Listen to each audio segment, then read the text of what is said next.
What's going on, guys? Another car video today. My sisters are inside doing a bunch of stuff in the house. I figured I'd just get it done right now in the car. So as we know, the Masters is over. I'm going to talk about that. Whole lot going on in college football.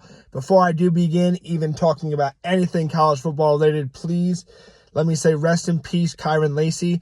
I understand the guy did, cause some trouble with, the car crash and all that. But listen, I'm still going to say rest in peace.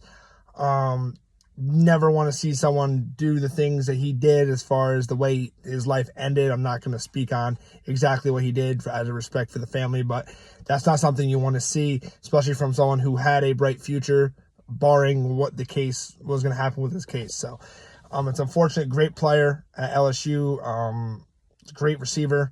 Honestly, I feel like, he would have been a special player in the NFL, barring, the case in his future, but we will never know, unfortunately. But like I said, rest in peace, Kyron Lacey.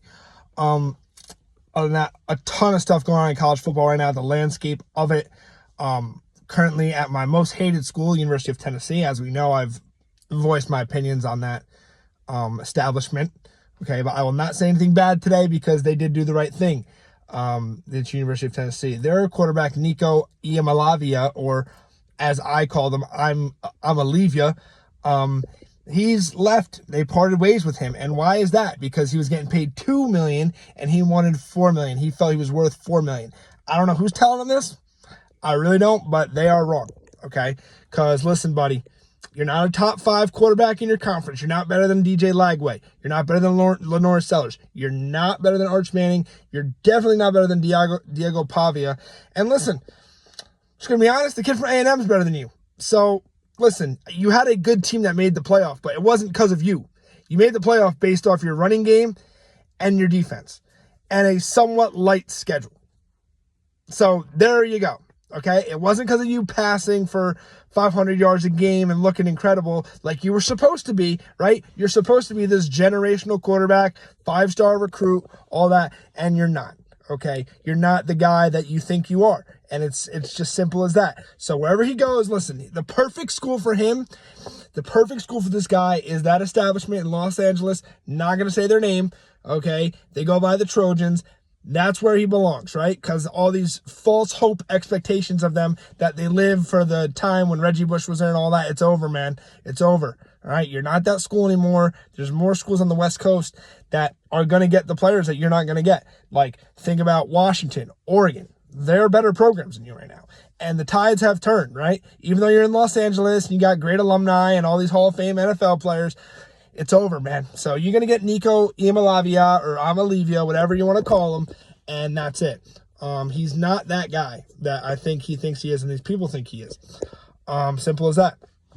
Like I said, he was a top recruit, #1 quarterback in the country, all this, yada, yada, yada. Not worth the money, okay? Like I said, he's not a top 5 quarterback in the SEC. So, I mean, maybe in the Big Ten, he's cracks top 5, but I won't even say he does there. So if he does go to that establishment in Los Angeles that I will not name because I don't like them at all. But yes, so that's my take on that. Tennessee did the right thing. If this guy doesn't want to be a part of your program and he's looking at dollar signs, especially after he almost sat out in the playoff because he got to the playoff and said, oh, I need more money now. That's kind of ridiculous. I don't know. Whoever is in his corner, in his ear, you guys are delusional. And then also, want to touch on this. I was watching Fox Sports and Shady McCoy, LaShawn McCoy, former Eagles running back and Bills running back, very good player. But he's saying, oh, the power is for the players now and everyone's getting nervous and all this power for the players.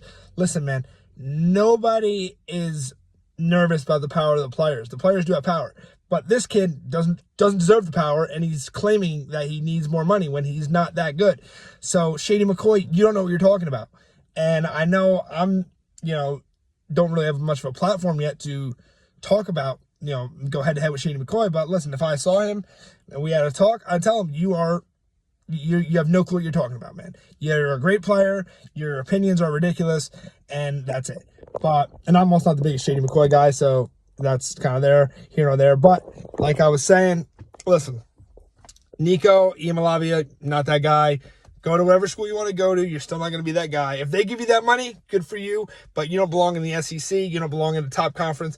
Just letting you know that. So that's my take there. Tennessee, good job. That's the best thing I'll say about Tennessee ever in my life. Good job. But other than that, that's my take. Let me know what you guys think about this. About this whole situation. Obviously, many of you guys are going to contact me about it. But in the comments, let me know down below if you think maybe Tennessee made the wrong move. Maybe they could build around him. But I don't know. That's my take. I'm sticking with it. Mr. 46 is out.